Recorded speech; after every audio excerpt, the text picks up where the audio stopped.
Welcome to Artsplanations, the podcast that is for non-artists, artists, and everyone in between.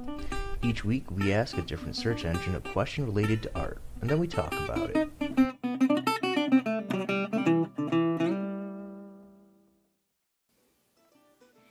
Hello, and welcome back to the podcast. I am Joanna Bolsums. And I am Andrew Malczewski. And today we are going to be asking the question, how do you view art?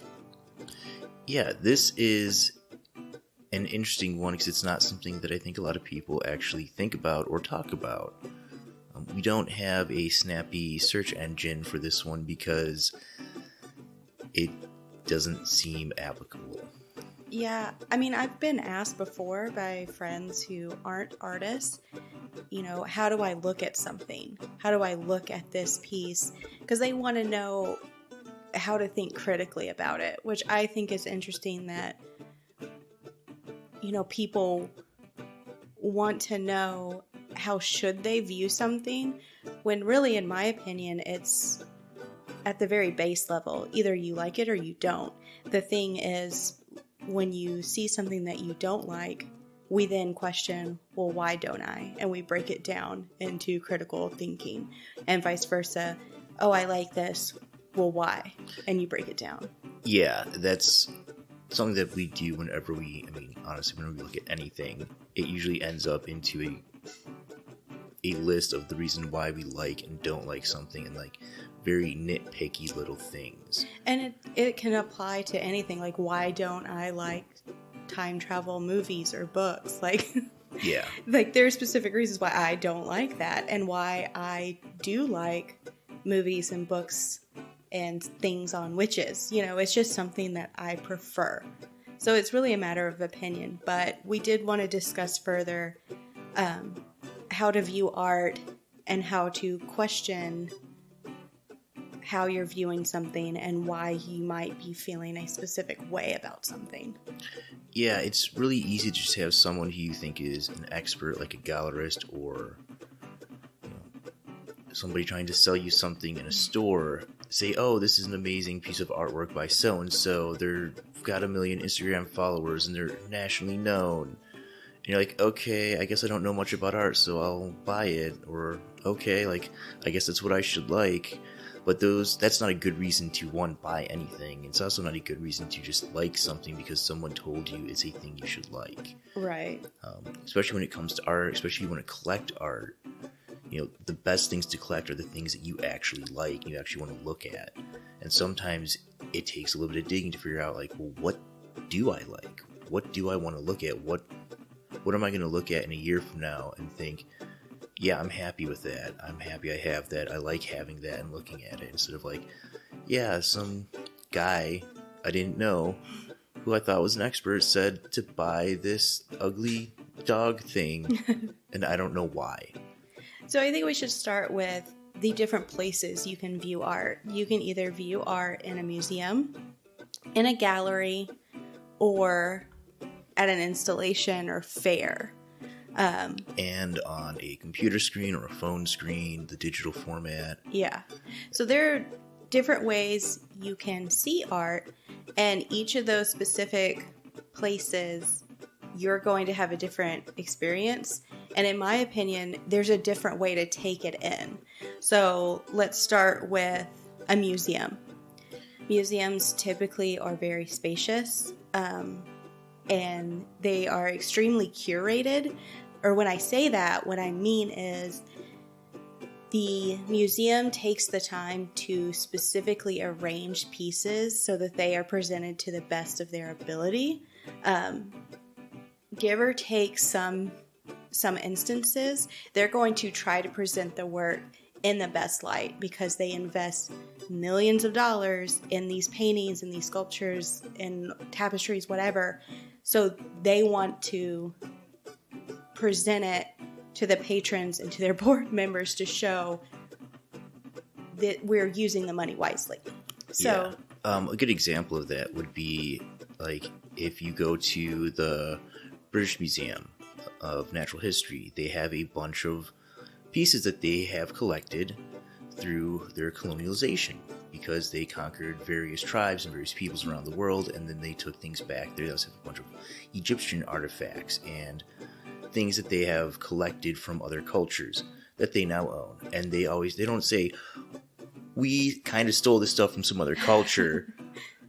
No, they put the history behind it and they say, oh, this is part of our collection. These are these things. But there is another view to that kind of collecting and that kind of colonialism where, some of those native peoples and peoples of those tribes, they want those, very important cultural artifacts back, because they're not British cultural artifacts. They're their own cultural artifacts that have been taken away from them by force. If you look at the Aztecs or Mayans, like half of their ruins were cut out of the walls or just taken apart and then reassembled in Europe.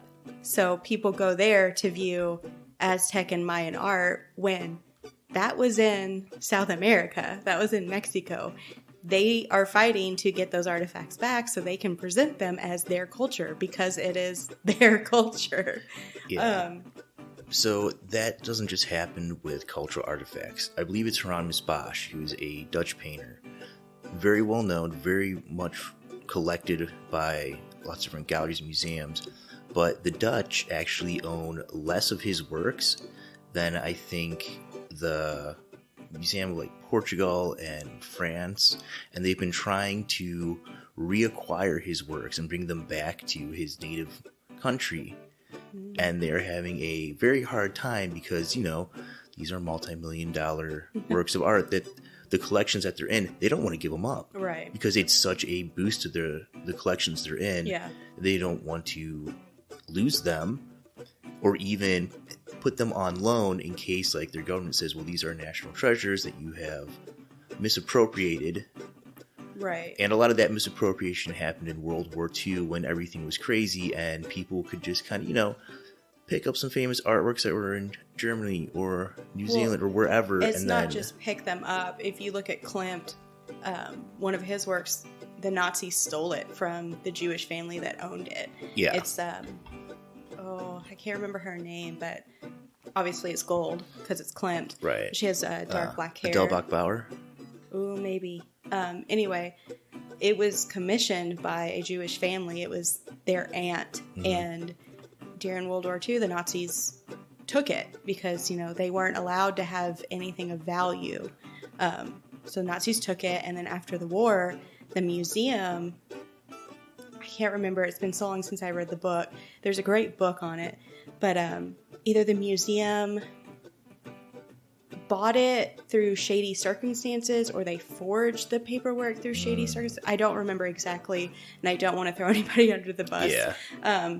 Either way, the museum acquired it under shady circumstances. So the descendants of this family, they fought the country because it was theirs and it was stolen from them. So one of the things we want to talk about is when you are going to these museums and you're seeing these works, think about where they came from. Don't just think critically about the brushstrokes or the form of the bust or whatever. Think about the culture, about the artists themselves. And then personally, I take my time. We view museums very differently. Yes. You power through. Yeah, I do a fast run through everything first, and then I go back and do a second walkthrough a lot slower and actually take my time to look at stuff and read things. I do not. I take my time from start to finish. I wander and I linger at certain pieces if it catches my eye.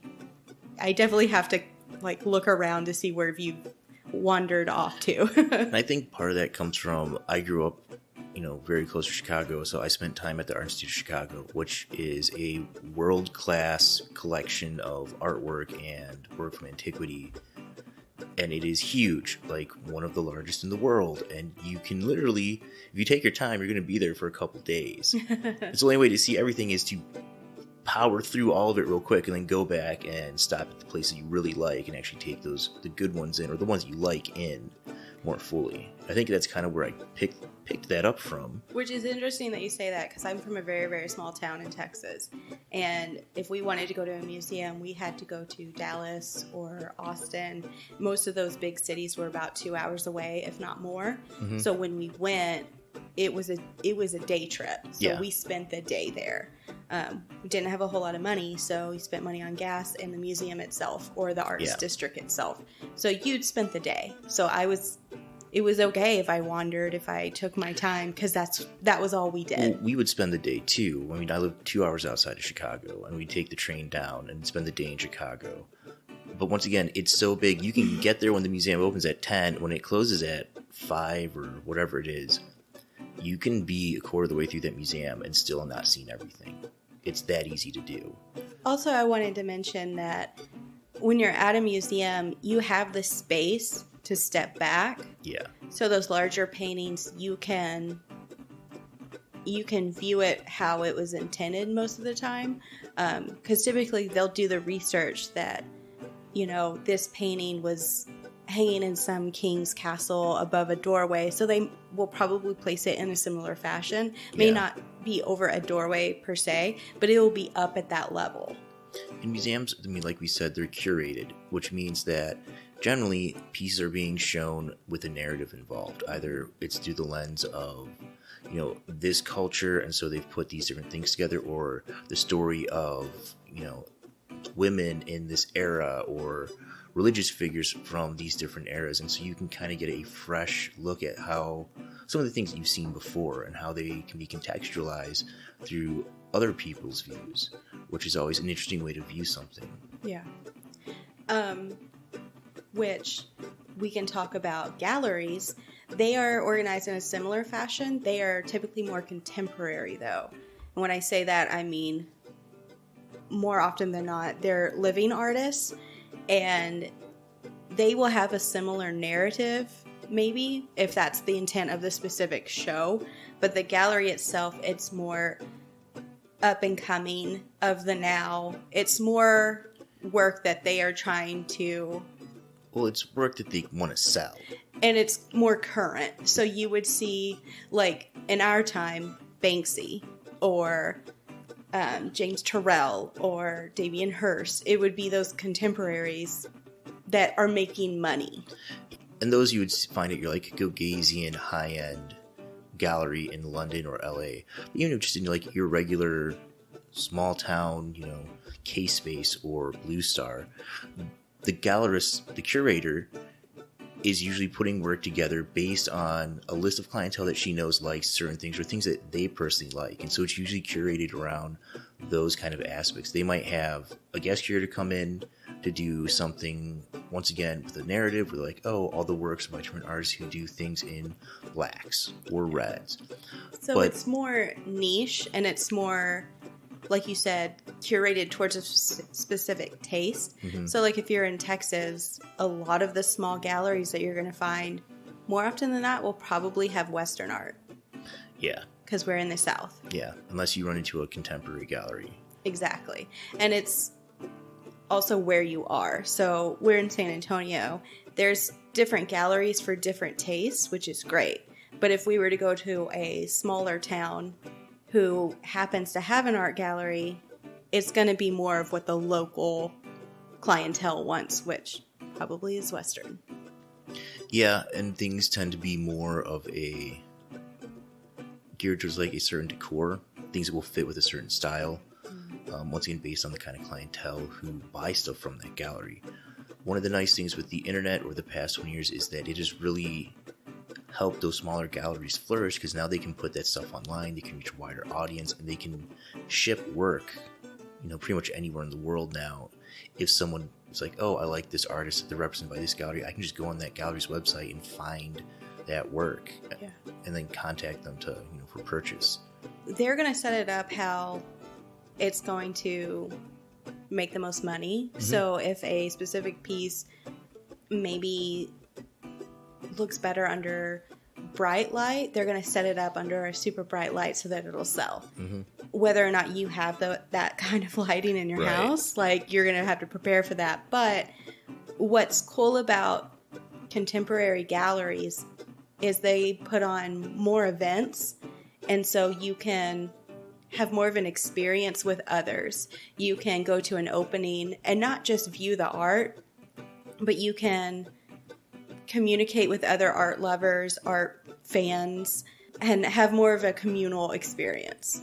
Yeah, and depending on who the artist is, if they're local or they're in the area, chances are they'll be at the opening. Yeah. Occasionally I work at Blue Star, and we just had a artist come in and do this thing out of Adobe. So she built this sculpture in the space, and because she built it in the space, she was there for the opening.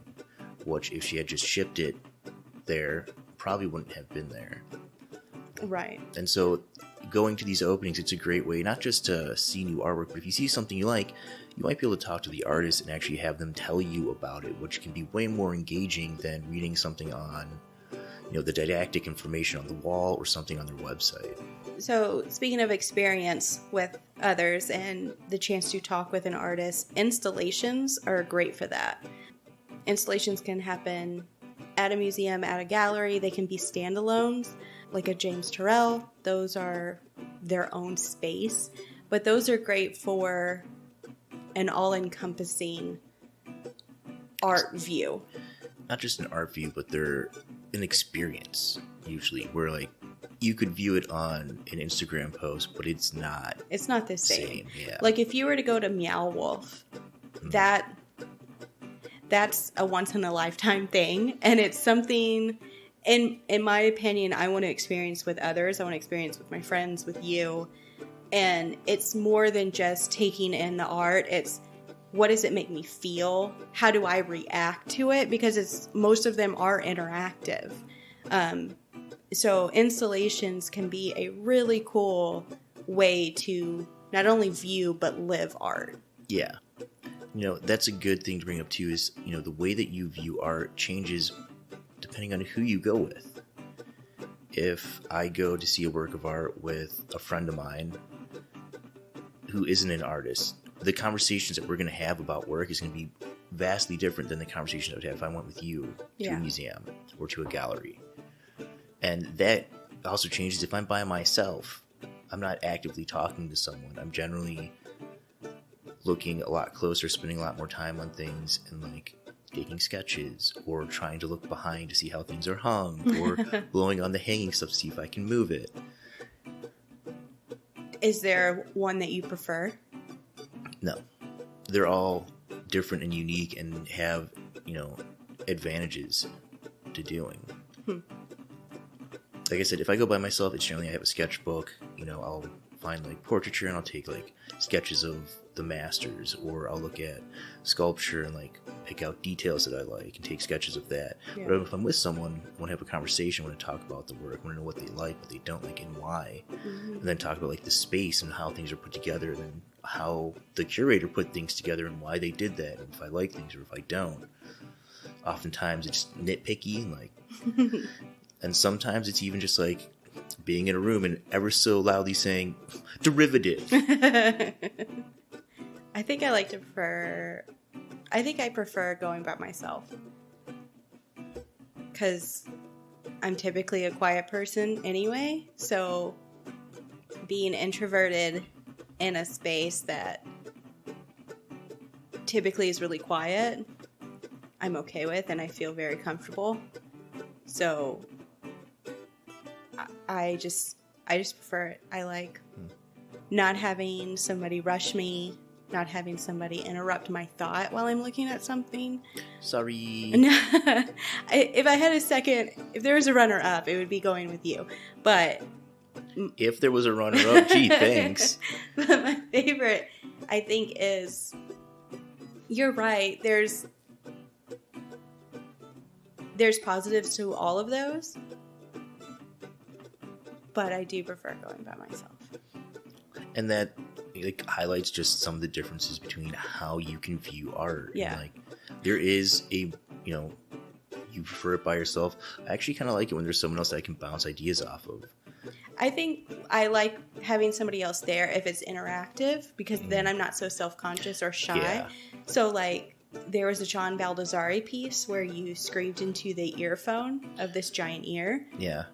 I can't remember where I was when I saw it, but I was by myself.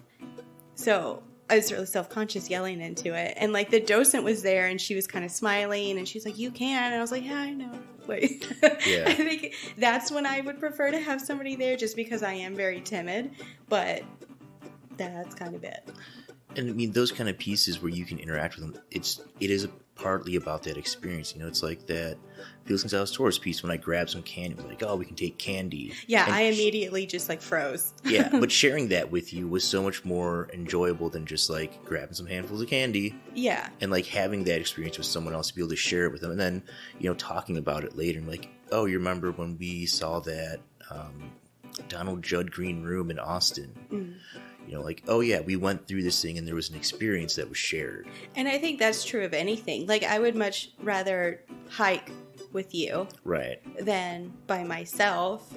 Yeah, I do take a lot longer because I'm taking a million pictures, but I would rather have that experience with you. But if you notice, we don't talk a whole lot. We're more engaging in the nature, Right. self-reflecting. We talk a little bit, but for the most part, it's just quiet, introspective. Right. But when we're together at, you know, shows, that's not how it is at all. Well, if it's a show opening, True. we're usually having a drink, talking with others. It's not so much viewing the art at an opening as it is having a communal experience with other artists and art lovers. Yeah. So if you don't know, whenever galleries put on shows, usually on the first Friday, they'll have an opening. And at an opening, it is the first chance for the public to come in and see a new body of work by an artist or a group of artists. At these openings, they generally have hors d'oeuvres and cocktails, either wine or beer or sometimes some mixed drinks, depending on what gallery you're going to. Yeah. It's all free. You know, so you can go in and partake if you want. They usually have donation jars, so if you can throw in a couple of bucks, you can do that. But Yeah. You're right, they are typically free.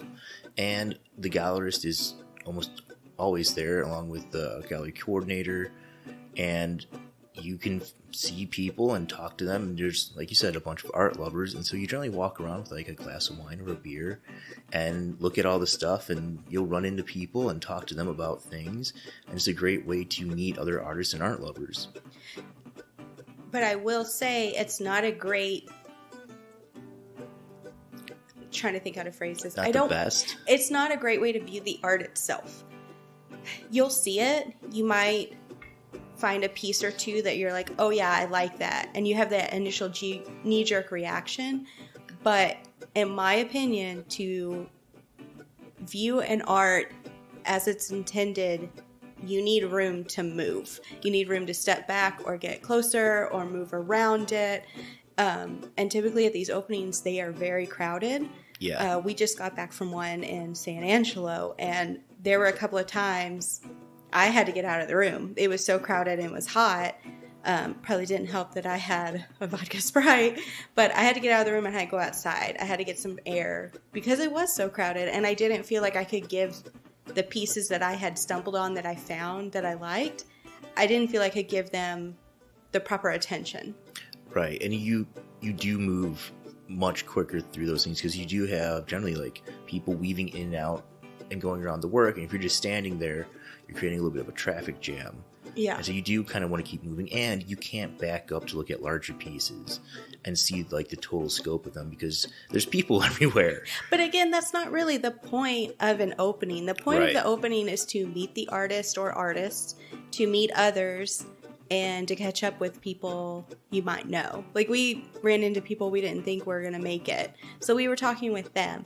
I think openings, the point isn't to view the work as it's intended. Right. It's the other side of the art making, which is the networking, the talking, the communicating. Which is just as fun and just as important. Just you have to go back. Yeah. You have to view it a second time. Yeah. So you mentioned viewing work on the digital format. So there's Instagram, there's Tumblr, there's Pinterest. Facebook and Google Images. And NFTs. And people's websites. Yeah. So there's all sorts of digital formats. the nice thing about a digital format is if an artist posts a picture, sometimes you can get really candid looks at the process of the creation of the work. You'll see the stuff in their studio being made. And artists also, they can Photoshop and edit their pictures that they post so that they can put forward the best possible version of that thing, which can be interesting if it's a smaller piece that is then enlarged on a screen, and you can suddenly see all this detail that when you get to it, you got to get really close to see. Or, in the opposite, they enlarge the image on their photo so that when you see it in person, oh, I thought this thing was 5 feet long, and really it fits on like a tabletop, if that. Like it would be more of a handheld piece. Like it's super small. Yeah, and that's something that happens, with like the Mona Lisa or Girl with a Pearl Earring. Those are like 1.5 feet by like 3 feet. They're not that big. Yeah. But because they're shown on computers and Instagram and handbags and all this other stuff, getting the scale and proportions is really, really hard to kind of understand what it is until you see it in person. Which, it's frustrating whenever you think it's larger, but it comes out smaller. It's kind of fun whenever you think, oh, I thought this was really small, but it's actually 8 feet long, like Monet's water lilies. Yeah. That thing's huge. Oh, yeah. But you see it on t-shirts or bags or in your textbook, and then you go to it, and you're like, holy crap. Yeah. That's way bigger. Yeah, same thing with like Luncheon on the Grand Jet. Yeah. You think like, oh, I saw this little 1-inch by 3-inch picture in a textbook. That's cool. How do you make all those dots so small? And then you see it and you're like, oh, this thing's like 8 feet by 10 feet. Yeah, those dots are actually pretty big. Big, yeah. So I think we should also talk about the technical aspect of viewing. So, well, you open your eyes and you look. Yes. And then the light enters your eyes and your brain translates that light into recognizable things, which is actually something I started off as a bit of a joke, but actually a valid point. Artists will use the fact that you don't see with your eyes, but you see with your mind. It's in your brain that you actually see things.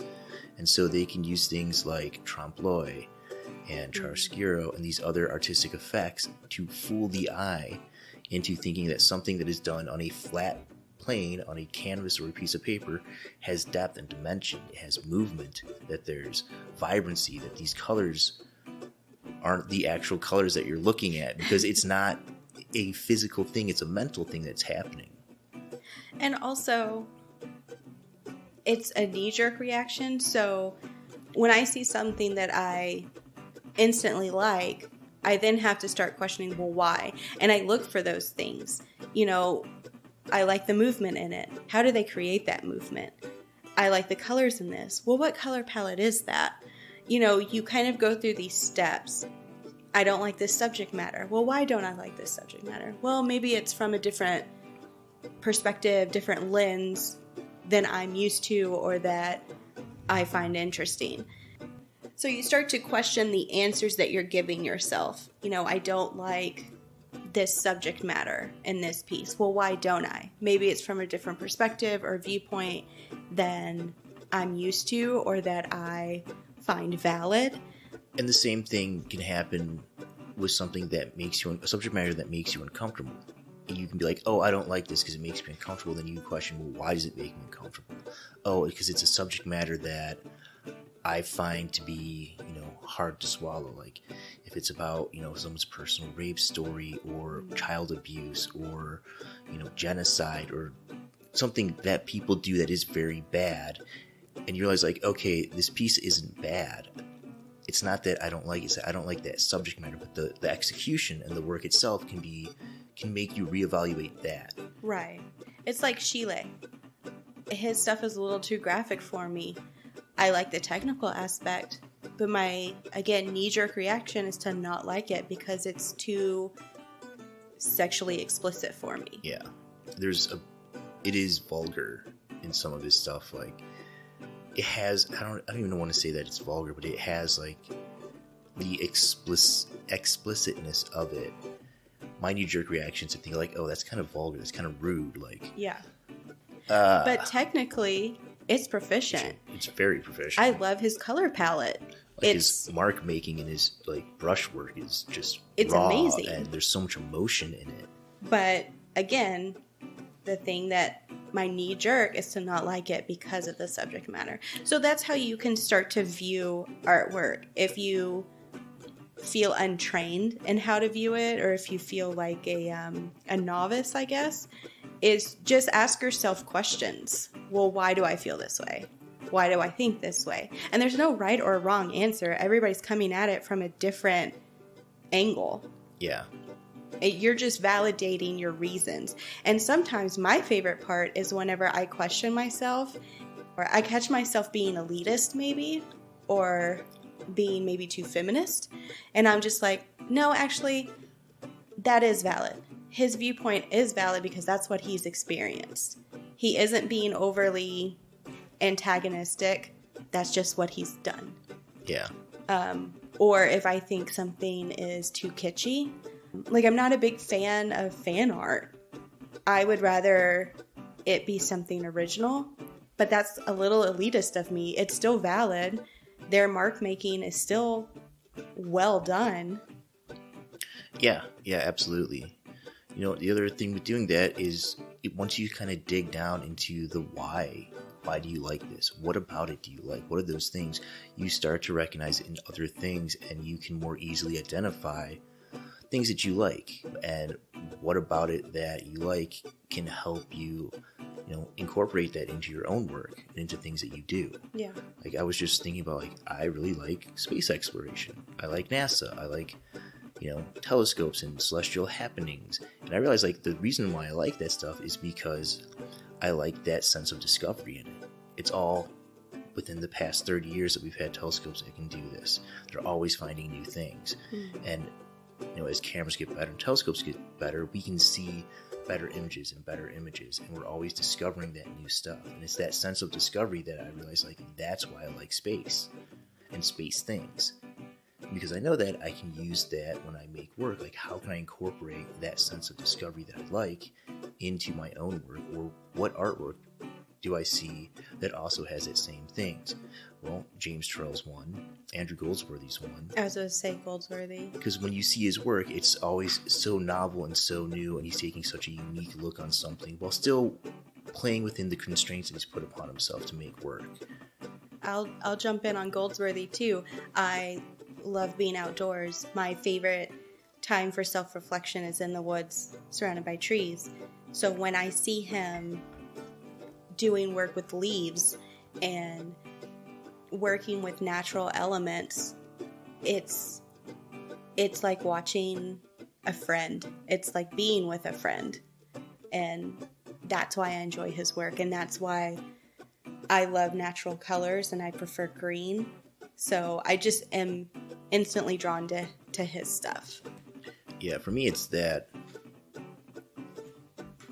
not like his insane use of just those natural elements, where it's like, oh yeah, anybody could stack rocks, or anybody could put leaves in water and make a line with them, or make a value shift in color using leaves. It's not that nobody could do it, it's that anybody could, but he thought of a way to do it in a way that really highlights the natural part of those things, and really highlights like the natural beauty that you see all around you that is so banal and just kind of overlooked. So this is a perfect example of when you're going to a museum or a gallery or wherever with a friend or a loved one. We both really enjoy Andrew Goldsworthy. Our reasons are different though. So whenever you start to question, why do I like them? And you vocalize it with whoever you're with, it can enrich your experience of art viewing. Yeah, and honestly, that's one of the reasons why we started this podcast, was that we could vocalize our opinions on things, and we could get feedback from our listeners. Because having other people's views and having people question our own views makes us think harder about those things, and it deepens our understanding and appreciation for them. We forgot to talk about murals. It's a mural, Jerry. Jerry said mural. So, murals, they are a great way to enrich the landscape of your city, your town, whatever. But sometimes, are they done well? Yeah, some murals are murals, and some murals are murals. Very well done, excellently executed. The quality and skill of the artist is very apparent in the way that it's done. And some of them are amateurish or community-led exercises. Well, I think you're getting too much into, is it good art versus bad art, when really we're just talking about how you can view them. I think it's good because you're instantly talking about, oh, well, I don't like this because it's amateurly done. Well, it's not that I don't like it, it's just... You can tell it's amateur. So, it's not that I don't like things that are more community-driven. I think that the function of the mural at that point isn't to beautify space, but instead is to bring the community together and enrich the community and be a mark of the members. So that's another way you can view it as a community. You see this work that was done by the Civic Center or by the Art Center or whatever, and in viewing that, you see that the community cares and is trying to bring the people together. Yeah. Instead of just paying for somebody to paint on a wall. Right. Another way of viewing a mural is it in a very tight alleyway where you can maybe get a motorcycle down, so you can't really step back. So how that mural is done depends on how you can see it, because again, you can't step all the way back like you could on a mural that's on the side of a building with a giant parking lot. Right. I mean, same thing with graffiti art. Graffiti art is still a valid art form, though the subversive quality and the fact that it is vandalism changes the way that you view it. 'Cause, whoever did that graffiti, one, they're risking police arresting them. And then if it's like, on some skinny ledge on an overpass, they had to climb out there or get out there somehow. They had to do it at a time where they wouldn't get caught, which means they probably had to plan out, like, I'm going to go at 2 a.m. when no one's out there with my bag of spray paint, and they have to carry all their stuff with them. Yeah.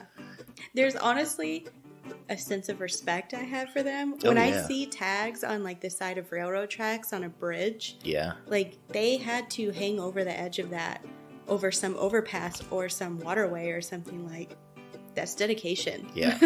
There's a respect that comes in my viewing. Yeah, especially if I see, like, abandoned buildings and it's like, oh, you got a tag on the 4th floor outside wall of a building? How did you get up there? It's very punk rock and I love it. Yeah. And then there's an interactive aspect to those as well. Like, how many Instagram photos have you seen of, what is it, a beer garden in Austin that says I love you so much or something? And then there's like the giant pink wall in LA where all the Instagram influencers go and take selfies. That's, not only are you viewing it as a mural, but you're viewing it as a digital media on your Instagram feed. Yeah. And if you think about, when you look at something on Instagram, how many hundreds of thousands of pictures have you just flicked through, flick, and literally saw for 2 seconds? And occasionally you'll stop on what? 1 out of every 50 that you're like, oh, that's interesting. You're like, oh, bright colors or whatever it is. Right. And that's one of the positives and negatives of the digital age is there is so much out there. It can be oversaturated. Yeah. In an instant. Yeah. Something that's a week old online, you're dead. Yeah. That's something we were talking about the other day is if I go to a gallery or museum and I see someone doing something I've seen on Pinterest and Instagram that's been trending lately, I immediately dismiss it. Yeah. For better or worse. I'll look at it and be like, seen it, and move on. And it could be technically well done. It could be amazing. There could be more going on that I will not discover because chances are it will be one of the last things I go back and actually take a look at. Because it's like all the pour art, all those acrylic paints or whatever they pour over the canvas. Pour as in to have liquid flow out of something onto something else, not pour as in they ain't got no money. Yes, pour as in a liquid that you pour on top of canvas. Right. The color palette's nice. Maybe you're adding some sort of alcohol ink to have these nice spots, or you're adding glitter to have a nice shimmer. I don't care how you're trying to set it apart. It's the same pour art. There's no execution. There's no thought in your execution because you can't execute it other than layering your colors. It's all by chance, and it's all the same to me. And even if it was an artist who does a pour art as their background on a giant collage, I might like the collage part, but that background, it's pour art. And I am not going to like it because I'm going to think that's a cop-out. So that's another way you can view something that you find derivative, even if it's attempting to be elevated to another piece. You've already seen it so many times, your view has become not only just biased, but jaded. Yeah. And I mean, I always refer it to, like, it's like a conversation. The person who's repeating this thing, all they're doing is they're repeating a conversation that's already been had. There's nothing new being added to it. There's nothing inspiring or thoughtful that pushes the conversation forward into new grounds. And so why should I listen to you repeat someone else's conversation when I can just listen to them and go straight to the source? It's something that I see with, like, ready-mades. Duchamp did it first. He did it better. If you just take a thing and stick it on a pedestal, I don't care. And you would have to stop me and hold me down to explain why I should care for me to even, then I probably still won't pay attention to you because I won't care. And I mean, did he do it better? He was just the first. And it was the context. He entered it. Yeah, he did it better. He entered it as a separate name to prove to the gallery that his work is no longer relevant. It's just his name because his name's making money. That's what made the work good. Right. That's the whole point. That's why he did it better. That's why he did it better. And that's why, if you're not adding to that conversation, if you're not very much hyper aware of what he did and then working with it to add to the conversation or doing something that is playing off of that same concept but in a different way, I don't care. Yeah. And even if you are playing off that same concept in a different way, you better have something that signifies that. So when I look at it, I'm not just like, rip off and moving on. Well, okay. On that same vein, there were a couple of pieces in San Angelo. I don't typically like political art if I can overtly read what you're saying. Mm-hmm. There were a couple that were on the nose. They were well done. They were well executed. But I prefer to have to question, what are they saying? Yeah. That's when I like it. And that's how I view political art. I don't want to instantly get what you're saying. I want to have to think about it. That's, to me, when it's good. Yeah, and that's a personal preference, right? Yeah. And that's fine. That's great. Everybody has their own preference. And as an artist, I'm sure making work that's on the nose, how many people don't want to have to think? They want their opinion either reaffirmed or they want to get mad at it because it's not their opinion. That's a good point. Get mad at it. They want to fight. They want to feel like the underdog. So they want not just their viewpoint validated, because what's the fun in that? Right. They want confrontation.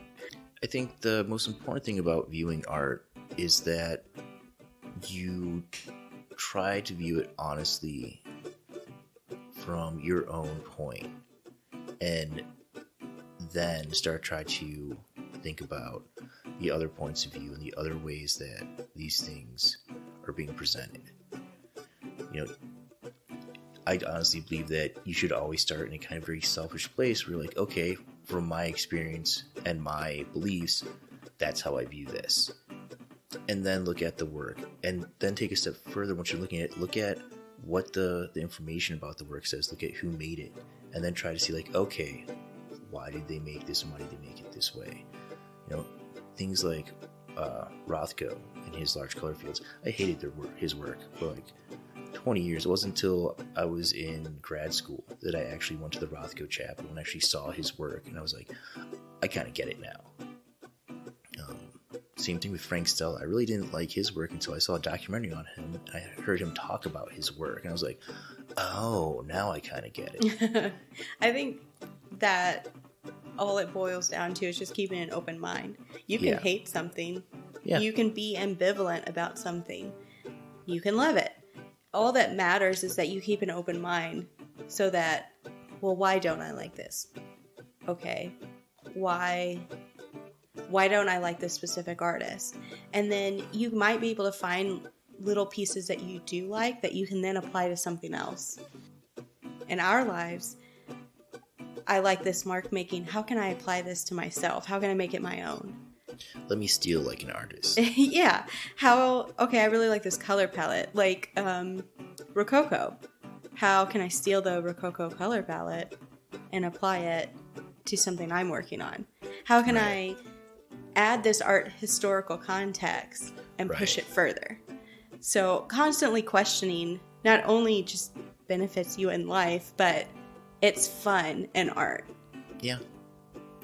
So next time you're out at a gallery or a museum and you're looking just at, artwork or advertisements or pictures in general, take a second to question what you're seeing and why you're seeing it and how you feel about it. Advertisements are a good one. Yeah. Question, what are they selling me? Yeah, that's a fun game to play. Yeah. And if you have a piece of work that you hate and you don't know why, let us know and we'll pick it apart with you. That sounds like a fun game on a Friday night. Yeah, absolutely. So I'm Andrew Malcheski. And I am still Joanna Bolson. And hopefully you're still you. Thank you for listening to our podcast. It means so much that you would take the time to listen to us. If you like what you hear and would like to help us out, please give us a review and like on your podcast app and iTunes. Comment and tell your friends and family. We would also like to thank the Joy Drops and Free Music Archive for our music. We want to have a conversation. This means that any research we do for a subject is often done a week or two before we record, and our notes are minimal. This also means that as we talk about things, we might make mistakes, like in the pronunciation of names or the misattribution of a statement or a piece of work, and the messing up of titles and dates. If we do and we notice, we'll put a correction in the show notes. And if we don't, let us know so that we can. The best place to contact us is on our website, www.artsplanations.com. There you can find out more about us, the show, and each episode. You'll be able to find every artist quote and most of the specific vocabulary we use in each episode, as well as a list of upcoming topics.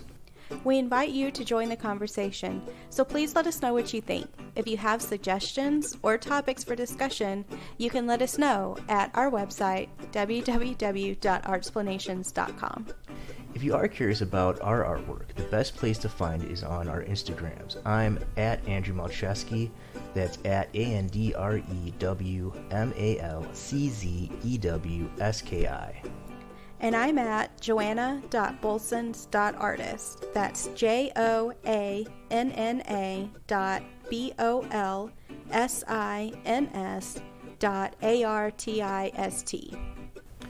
These links and others can be found on the Artsplanation website. That's www.artsplanations.com, www.artsplanations.com.